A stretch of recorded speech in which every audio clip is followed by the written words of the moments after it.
It's alright, if you're getting a bit warm, I don't mind you being a bit slower. Good boy. You're a good boy, aren't you, Joe? Well, I say he's a good boy. He is most of the time. Joe here, he is actually a little bit cheeky. He's known as one of the cheekiest owls we have here on site. And one of the reasons we think is because at the moment, he's 14 years old. And for him, that's pretty much his teenage years. So that lovely orange colour just allows him to do a little bit of both. Joe, don't you go looking up to the rafters. I don't want you hiding up there today. Now, I did say Joe is a bit of a cheeky owl, being in his teenage years at the moment. We say that purely because when we're outside, very rarely, but it does happen, he likes to go down to the tea rooms for something to drink. And he'll sit up in a tree, waiting for someone to come out with a nice cup of tea for him. These guys, barn owls as a family, are huge. There's about 40 different subspecies of them.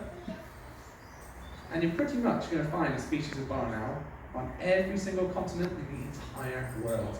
The only place you're not really going to find one is in Antarctica. I don't blame them now, I don't think I'd want to live there either. For these owls, their hearing is absolutely phenomenal. Where are you going? There we go. Much, much, much better than ours. So good, in fact, that when they're flying over open grasslands and places like that, what are you looking at, Sly?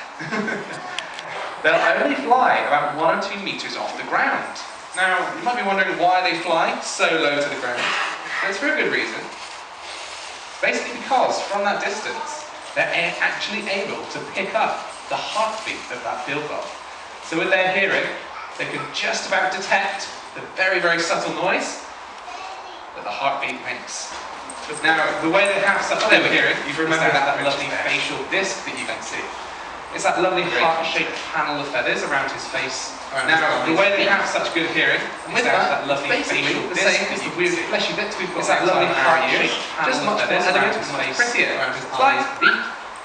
And it's basically the same as the weird fleshy bits we've got on the outside of our ears. No, just much more elegant, much prettier. Okay. Sly. Should we go to the lovely step? Sly. Come on. There we go. No. Now, those lovely feathers around his face, they act a little bit like a radar dish, focusing all of the sound into his ears.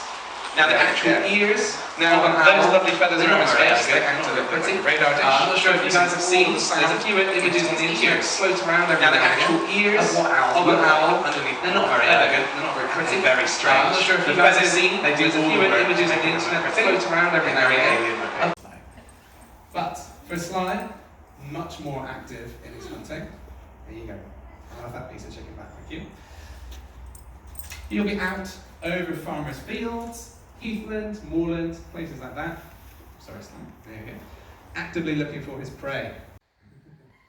Yes, I know. 1 second, Bob. I'm just trying to get your food out. There we go. Bob!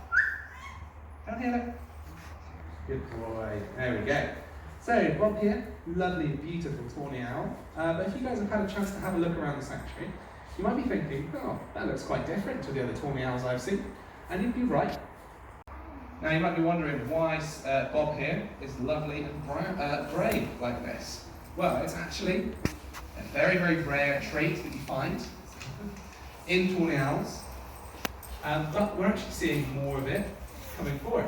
Reason being, up in northerly European countries, where it's much more snowy and much more grey in terms of the weather, these guys, they blend in much better. So, they're seeing a little bit of a boost in numbers. Good boy. They're going to eat all sorts of small rodents, small mammals, things like lizards and frogs as well, small birds even. A lot of people blame sparrowhawks for taking the birds out of our feeding tables at our houses, but these guys are the ones that do it when you're not looking. So these guys are very much also culprits. Good boy. Now, like I was saying, they hunt a little bit like Sly and a little bit like Joe. Reason being, they hunt during the night time like Sly, but they use a bit of both senses. Good boy, Bob. I did say most owls use one or the other, but these guys, they make use of a little bit of both.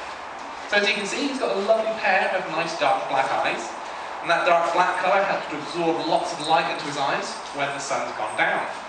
Now, also, he does have a fantastic set of hearing, set of ears. Very, very good. Bit better than Joe's. There we go. Yes, sometimes. Their hearing, whilst being very good, is very selective. When they don't want to listen to us, they definitely don't. Now, these guys, they're nocturnal, so they hunt all throughout the night. But when the sun is going down and when it's coming up, when it's dusk and dawn, they will hunt with their vision. Now, when there's still a little bit of light around,